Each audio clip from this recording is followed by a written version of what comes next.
Have you ever noticed that even if your English grammar is spot on and you've got loads of vocabulary, it still sounds a bit, well, stiff. Mm-hmm. Like maybe less like a real chat and more like you're reading straight from a textbook. Yeah, absolutely. Like you're hitting all the right notes maybe, but the Yeah. music's just off somehow. The music. And that feeling, it's super common, actually. It points to something really important.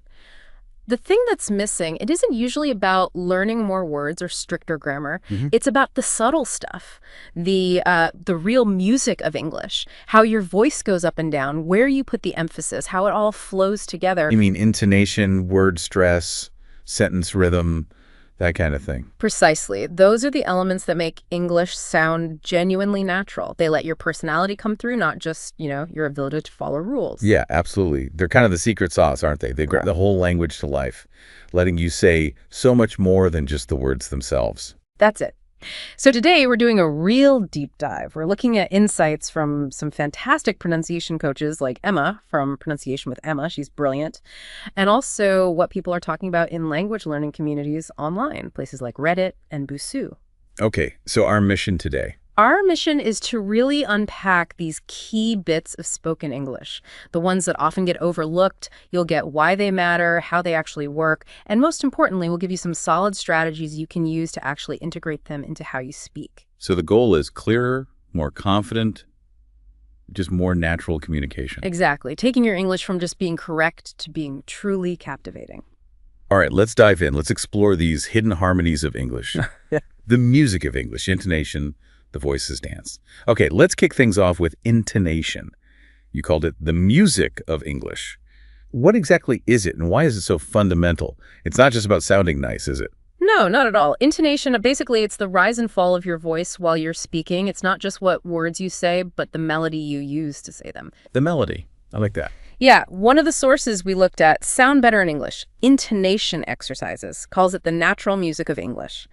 And that's perfect. It's this vocal dance that really brings the language alive. It's what separates, a robot reading lines from a real person having a conversation. And it's not just about sounding pleasant, right? It carries actual meaning, emotions. Oh, massively. Think about Emma's example, from Pronunciation with Emma. The sentence, "You're leaving." Ah, yes, with rising intonation. It becomes a question like, oh, you're leaving. You sound surprised, or maybe you're checking. But if you say it falling, Yeah. you're leaving. And it's just a statement, an acknowledgement. Same words, totally different feeling, just from that little vocal shift. That really drives it home. It does. It shows how crucial intonation is for asking questions, making statements, expressing all sorts of emotions, often without changing a single word. It clarifies meaning, lets you show how you feel, helps manage the conversation flow. And helps you understand others, too. Critically, yes. Understanding their intention behind the words. Emma makes a really good point.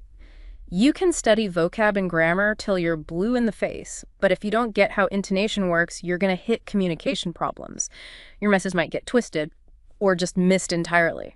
So it's fundamental for just being understood correctly.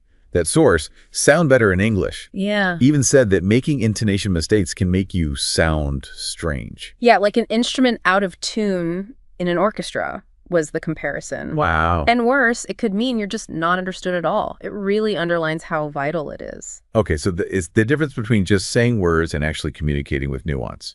Now, you mentioned people often confuse intonation with word stress. They do. It's a really common mix-up. People think they're the same thing, or you can swap them around. I could see why. Emma called them kind of like sisters, didn't she? They often go together, but they're not the same. So what's the actual difference? It's a key distinction. Word stress is about the emphasis on a specific syllable within a word. Which part of the word gets the punch? Okay. Intonation, on the other hand, is the overall rise and fall, the melody, across a whole word or even a whole sentence. Right. Think about Emma's example again. The word really, if you say really with a falling tone, it's a statement, like I really mean it. Okay. But if you say really with a rising tone, it's a question or shows surprise. Now, in both cases, the stress is on the first syllable, R-E-A. Ah, I see.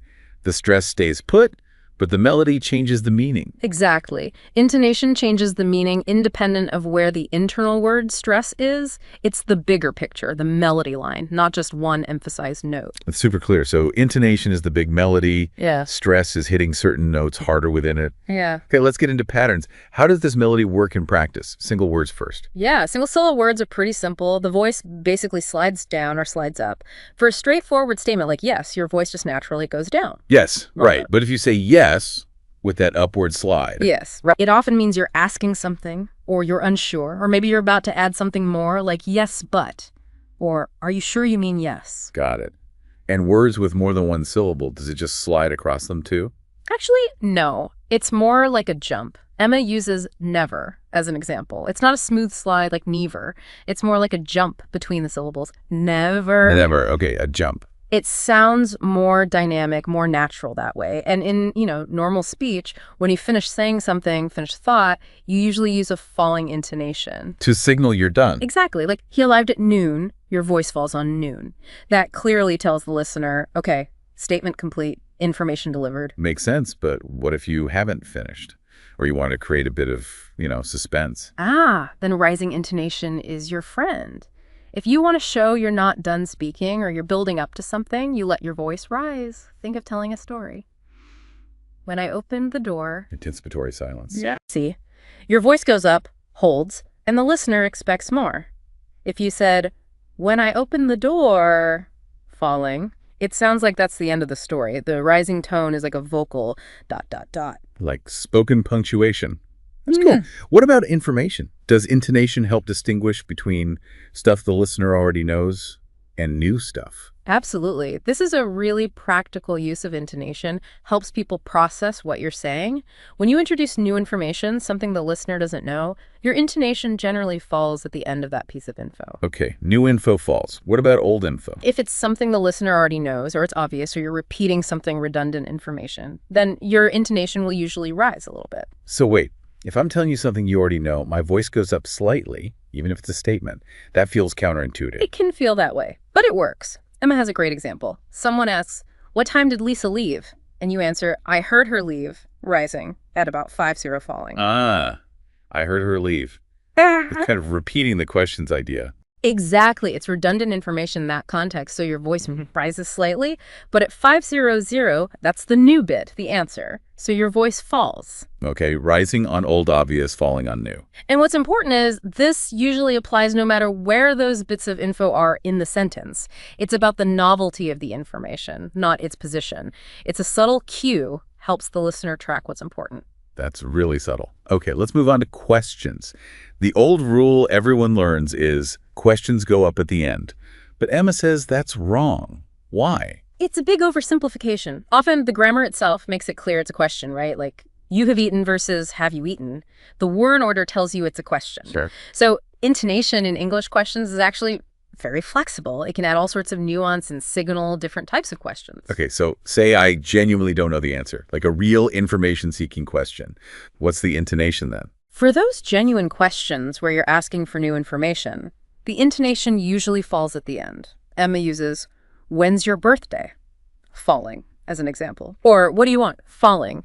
That falling tone signals a real open question. Falling for genuine questions. Okay, but what if I'm just checking something, like I think I know or I've forgotten? Then your intonation usually rises. So, when's your birthday?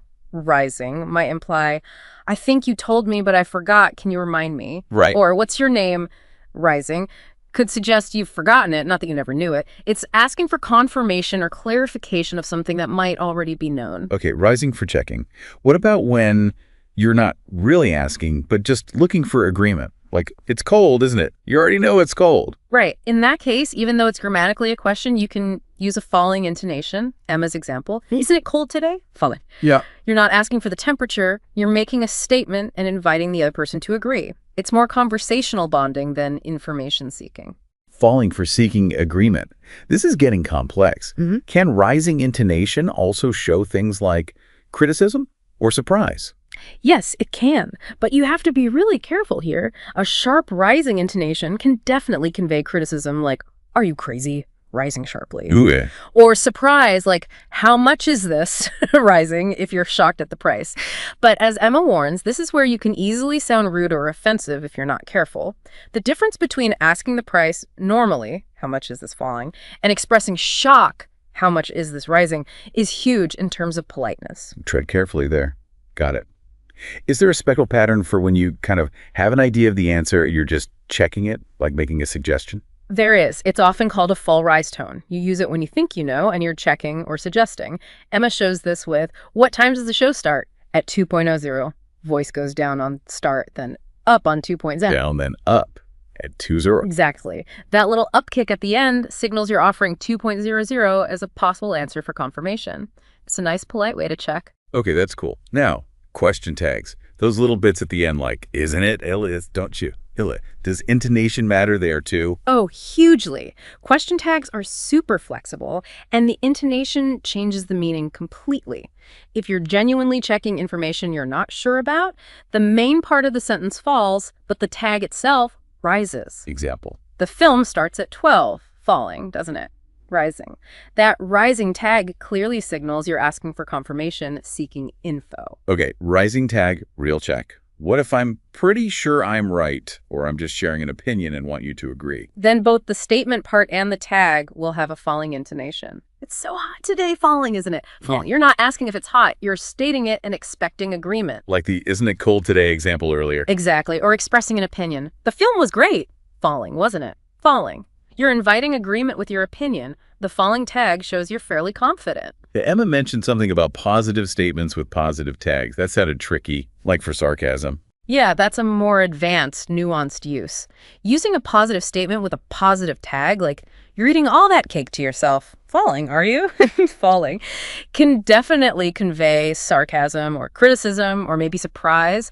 Often starts with, oh so, or well. Oh, so you think you're clever, do you? Exactly like that. It's also used when you want someone to admit something they denied, like, I told you not to touch that. Falling, didn't I? Falling. Or just to add emphasis to something you already said, like, that was a stupid thing to do. Falling, wasn't it? Falling. The intonation pattern reinforces the underlying statement rather than making it a real question. Wow, the subtlety is amazing. Okay, last bit on intonation. Options and lists. How does the melody work there? When you're giving two choices, the pattern is typically up on the first option, down on the second. Do you prefer tea, rising, or coffee?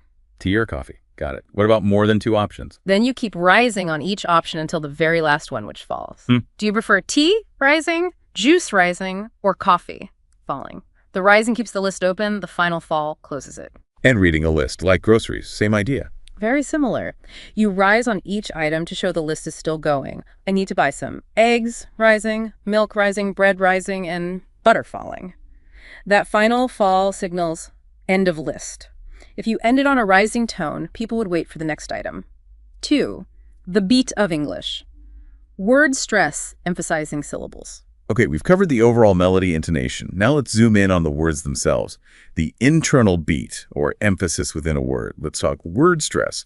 But first, syllables, what are they exactly? Right. Syllables are the basic units of rhythm in a word. Think of them as the little bursts of sound, usually centered around a vowel sound, like go is 1, happy has 2, excited, that's 3, reality gets 4. And it's not about the number of letters, right? Definitely not. Fool has 4 letters, but just 1 syllable. Bought has 6 letters, still 1 syllable. It's all about those distinct sound chunks. And understanding syllables is key because word stress is all about making one of those chunks stand out. Okay, so once we know the syllables, what happens when we stress one? What does that actually mean? Stressing a syllable means giving it more emphasis, making it stronger, clearer. Emma says we pronounce them more strongly. Busu adds some detail. The stressed syllable usually has a higher pitch. It might be held slightly longer, and the vowel sound is clearer, more pure. And the unstressed ones? They're the opposite.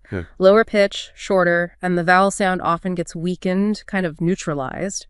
It's this contrast between the stressed and unstressed syllables that gives English words their characteristic rhythm. Helps us recognize them even in noisy environments. Okay, so there's this internal beat. Now, the really interesting part, there are patterns, rules even, for where the stress falls. And sometimes changing the stress changes the whole meaning. Let's start with simple 2-syllable words. Nouns and adjectives versus verbs. Yeah, there are some pretty reliable general rules here, which is great for learners. For most two-syllable nouns and adjectives, the stress usually lands on the first syllable, like table, HAP, pencil, as Emma mentions. Or think of record, the noun, like a vinyl record. First syllable. Okay, and verbs. Prepositions. They usually flip it. For two-syllable verbs and prepositions, the stress tends to fall on the second syllable, like arrive or between. Arrive, between. Second syllable. Okay. And this is where we get those tricky words spelled the same but pronounced differently. Homographs. Exactly. This is where word stress gets really important for meaning. The classic example, everyone uses it, is record versus record. Right. Record, noun, first syllable, is the thing you play music on, or a written account. Yep. And record, verb, second syllable, is the action of saving sound or information. Emma suggests saying, I bought a record, I'll record it later. Clearly shows the difference. That's a great sentence. Are there many others like that? Oh, plenty. Produce, noun, like fruit and veg, versus producee, verb, to make. Rebel, noun, the person, versus rebel, verb, the action. Conflict, noun, versus conflict, verb. Busu also throws in a tricky one. Desert, the sandy place, versus dessert, the sweet food. And the verb to desert, abandon, sounds just like dessert. Wow. Okay, so getting the stress right on those is crucial for people to know what you're talking about. Absolutely fundamental. Avoids major confusion. What about words ending in certain ways, like suffixes? Are there patterns there? Yes, thankfully, these can be really helpful shortcuts. Words ending in "ike," the stress almost always falls on the syllable right before the "ike." The penultimate syllable. Examples. Static, barbaric, enthusiastic, geographic, always the one before the "ike." Okay, that's useful. Any others? Words ending in "sation" or mullination, same rule. Stress the penultimate syllable, the one right before the ending. Nasian, so aliostion, instion, information, conflictuation. Very consistent. Okay, Ike, a sabotation, stress the syllable before. What about longer words or other endings like AD or LFI? Right. For words ending in idikini, exiki, exigi, or siki, Emma and Busu list these. The stress jumps back one more syllable. It lands on the anti-penultimate syllable, the third one from the end. Third from the end. Okay, examples. Democracy, capacity, photography, apology, hypocrisy. See how it's the third syllable from the end each time? Emma also adds "al" to this group, like critical, emagical, historical. Okay, that covers a lot of longer words. Yeah. What about general patterns for 3 or 4 syllable words? Busu gives some pointers. For many 3-syllable nouns, adjectives, and verbs, the stress is often on the first syllable. Paraliment, eliminated, liberate. Also, words ending in "ol" usually stress the first. Secondly, happily. But always exceptions, like remember stress is on the second syllable there. Right, always an exception. And 4 syllables. Often the stress falls on the second or third syllable, like appreciate, bacteria, diplomatic. It tends to be near the middle. Again, these are tendencies, not ironclad rules, but they help you make a good guess. Good educated guesses are better than random ones. Okay, lastly, compound words. Words made of 2 smally words, like football or bad-tempered. Do they have rules? They do, and it depends on what kind of compound word it is. For compound nouns, the stress is usually on the first part. Like? S-no-W, fall, football, S or offboard. The emphasis is on the first word. Helps mark it as a single noun concept. Okay, and compound adjectives. Usually the stress shifts to the second part, like bad-tempered or short-term. Ah, interesting. So even there, stress helps signal the grammar and meaning. It's woven right into the fabric of the language. 3, the rhythm of English. Sentence stress and weak forms the flow of communication. So we've got the melody of intonation and the internal beat of word stress. Now let's pull back and look at the big picture. The overall rhythm of a sentence, how sentence stress and those weak forms create that natural flow. You mentioned English is stress-timed. What does that actually mean for a learner? Right, this is a really core concept.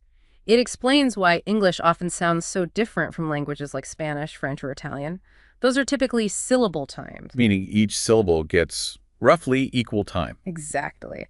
One source described it as sounding like a machine gun, sometimes to English ears, that very even da-da-da-da beat.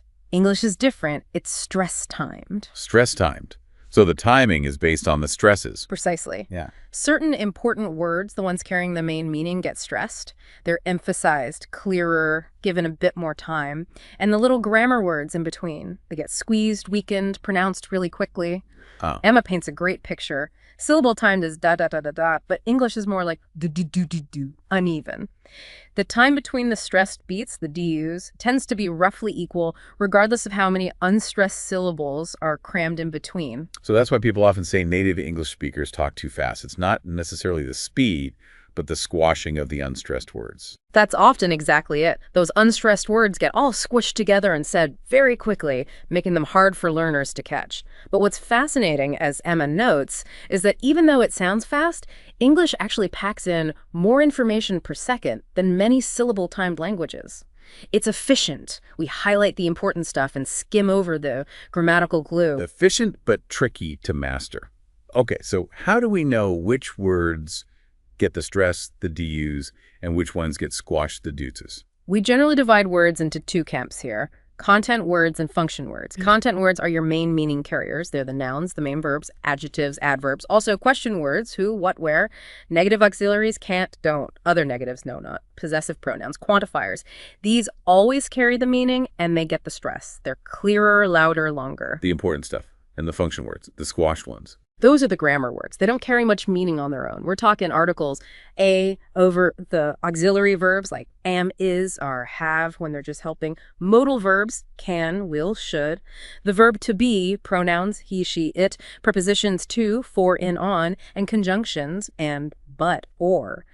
These tend to be unstressed, weaker, softer. And they often get that schwa sound. That Exactly. The schwa is the absolute star of weak forms. It's the most common weak vowel sound in English. That lazy sound you hear in the first syllable of about or sofa. And it's really common in these function words. Super common. A Reddit user, Carl Martin 895, made a great point. You can easily tell a foreign versus native speaker based on if they don't reduce certain vowels to schwa. It's fundamental for sounding natural. Emma shows how to becomes t, becomes u, or just the becomes th. This shortening and weakening is key for flow. Can you give an example sentence showing this? Sure. Take, I wanted to see the film. The content words want, see, film get the stress. But to and the, they become weak. I want to see the film. I want to see the film. Yeah, I hear it. Much smoother. It makes it flow. Without that reduction, I wanted to see the film sounds very deliberate, almost robotic. Okay, so generally, stress content words weaken function words. Is it always that simple, or can we play with sentence stress? Change it deliberately. Oh, it's definitely more fluid than word stress. Boussu says sentence stress can vary a lot, and crucially, you can deliberately add extra stress to change the meaning of a sentence. This is where you get incredible power and nuance. Change the meaning just by stressing a different word. That sounds powerful. How dramatic can the change be? Potentially very dramatic. Boussu uses an absolutely brilliant example sentence. I never said he ate your cake. Just shifting the main stress in that sentence can give it, believe it or not, up to 7 different meanings. 7. From, I never said he ate your cake. Okay, you have to walk me through this. Right. It's amazing. Okay, let's stress each word in turn. 1, stress, I never said he ate your cake. Meaning, someone else said it, not me. Okay, emphasis on the speaker. 2, I never said he ate your cake. Meaning, I strongly deny ever saying it. At any time. Denial. Got it.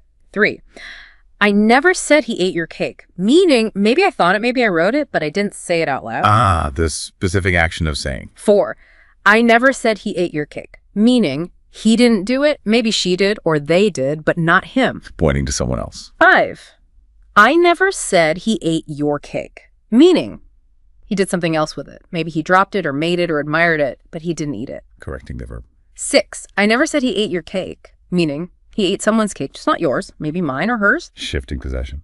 And 7, I never said he ate your cake, meaning he ate something of yours, but it wasn't cake. Maybe your biscuits, maybe your sandwich. Not the cake. Wow. That is genuinely incredible. One sentence, 7 potential meanings, all down to where you put the emphasis. Exactly. It just highlights, as Boussu says, how one small mistake in sentence stress can give your listeners the wrong impression. Understanding this flexibility and being able to use it deliberately is vital for really clear, nuanced communication in English. It's an art form, really. 4, connecting the pieces, linking words and contractions, seamless speech. Okay, we've covered the music, the beat, the rhythm, intonation, word stress, sentence stress, weak forms. What about the things that actually, glue it all together, make it sound smooth and connected? I'm thinking linking words and contractions. How important are they? They're incredibly important, often overlooked, like you said, but essential for sounding natural and confident. Linking words and phrases are like the logical bridges between your ideas. Bridges. Yeah, they connect things up. Whether it's linking two ideas within the same sentence or connecting one whole sentence to the next one, without them, your speech can sound really choppy and disconnected, like bullet points instead of a flowing conversation. Right, makes sense. And they have specific jobs, don't they? Not just filler. Oh, absolutely. They show relationships between ideas. Contrast, comparison, cause and effect, purpose, condition, all sorts of things. Oxford International English explains they help structure your thoughts logically. Okay, so give me some examples. How do they link ideas inside one sentence? Sure, think about showing contrast. Although she is old, she can still run far. Or showing a condition or reason. You might want to take flat shoes in case you want to dance later. Or purpose. He took a large umbrella so that he wouldn't get wet if it rained. Although, in case. So Yeah, and others like, even if, despite, whatever, whereas, whenever, wherever. They weave the parts of your sentence together smoothly. Makes complex ideas much easier to follow. Okay. And linking two separate sentences, how does that work? They're already complete thoughts. Right. These words or phrases act as signposts, showing how the next sentence relates to the previous one. They usually come at the start of the new sentence, often followed by a comma. To show a result, the company is growing, consequently, there will be more jobs. Or, to add another point, the holiday is too expensive. Besides, I don't really want to go. Or contrast, the shop was open, however, nobody came to the kiosk. Consequently. Besides, however. And many more. As a result, furthermore, in addition, moreover, nevertheless, likewise, similarly. They build coherence across your whole conversation or argument. Makes you sound much more organized and sophisticated. Definitely sounds more polished. Okay, what about contractions? Why are they so key for sounding natural? Sometimes learners avoid them because they seem informal. But that's exactly why they're important for sounding natural in conversation. A Reddit user, Skilled Speech, put it perfectly. Using contractions helps you sound more natural and less stiff. If you deliberately say I am, do not, it is, all the time in casual chat, it can sound overly formal, even a bit robotic. Like you're trying too hard. Kind of, yeah. Or just not quite comfortable yet. Contractions are a natural part of that stress-timed rhythm we talked about. They're how native speakers naturally compress those function words. So they fit into the weak forms and schwa sound. Exactly.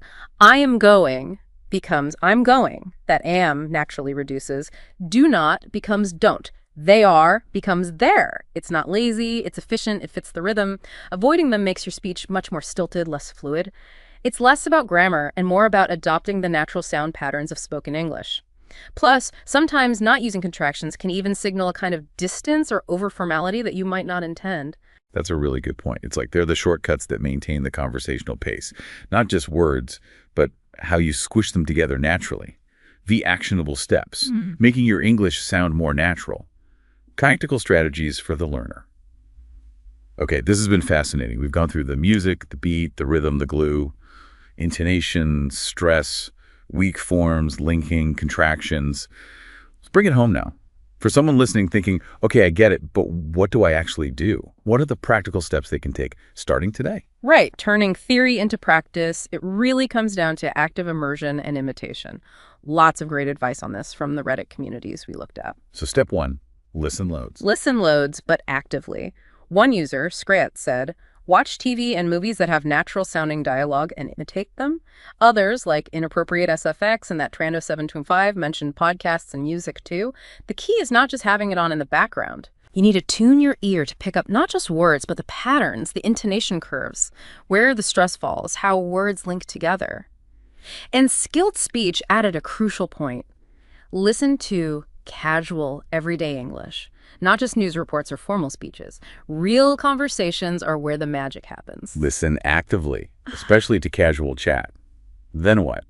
Just try to copy it. Pretty much. That leads to the technique called shadowing, which Skilled Speech recommended. You take short clips, YouTube, podcasts, Netflix, whatever, and you literally repeat them out loud, trying to copy the speaker's tone, rhythm, and flow exactly. Like being your own parrot.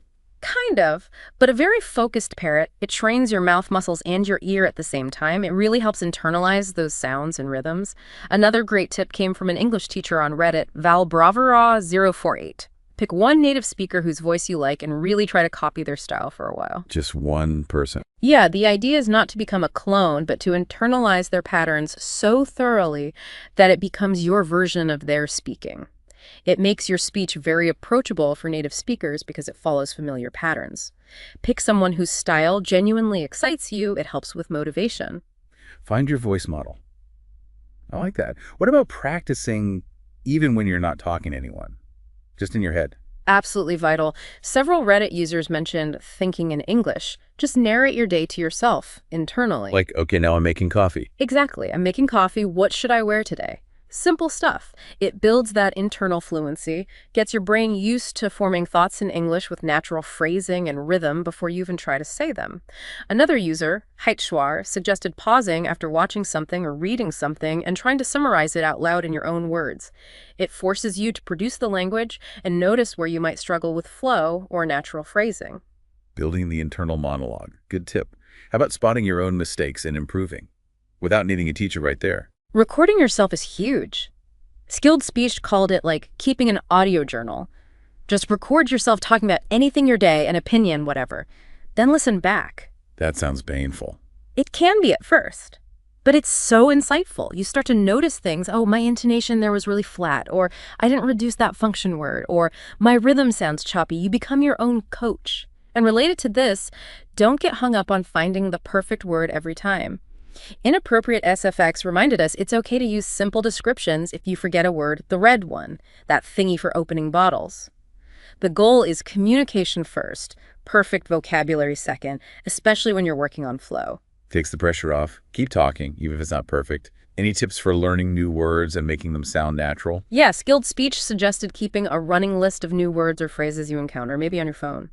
Then make a conscious effort to actually use one or two of them in conversation that same day. Use it or lose it, basically. Pretty much. It forces you to actively integrate them into your speaking patterns, not just passively recognize them. And Velbrevara048 had a nice complementary idea.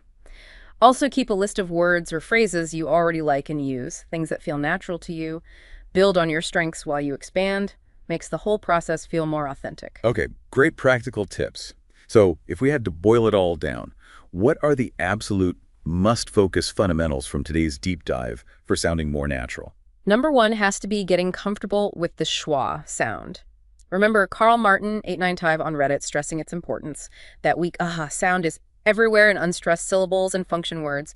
Mastering it is crucial for rhythm. Master the schwa. Got it. And number two is consistently applying the principles of word stress, which syllable to punch within a word, and sentence intonation, the overall melody rising and falling. Understanding and practicing those rules and patterns will make a massive difference to how natural you sound. They are the real building blocks. Get those right, and a lot of the other stuff starts to fall into place. We've certainly covered a lot today. We've journeyed through that intricate music of intonation, the specific beat of word stress, and that overall flowing rhythm created by sentence stress and weak forms, plus the importance of the glue linking words and contractions, and hopefully some really actionable strategies for you to try. And remember, the core message we kept seeing is that the goal isn't necessarily to sound exactly like a native speaker from London or Los Angeles, or to completely erase your accent. That's part of who you are. The real goal is clear, effective communication. It's about being understood clearly. Right. Mastering these elements, intonation, stress, rhythm, allows you to put your personality, your precise meaning into your English words. It makes your communication richer, more authentic, more you. So what does this all mean for you listening right now? Well, maybe consider this. How might this deep dive change not just how you speak English from now on, but maybe how you listen to it too? When you hear native speakers now, will you start noticing that intricate dance of intonation more? The deliberate way they stress certain words, that effortless seeming flow and rhythm? You might start hearing those hidden harmonies we talked about. And how could that new awareness, that deeper understanding of English's subtle music, open up new possibilities for your own expression? How can you use these tools to let your own voice really shine through?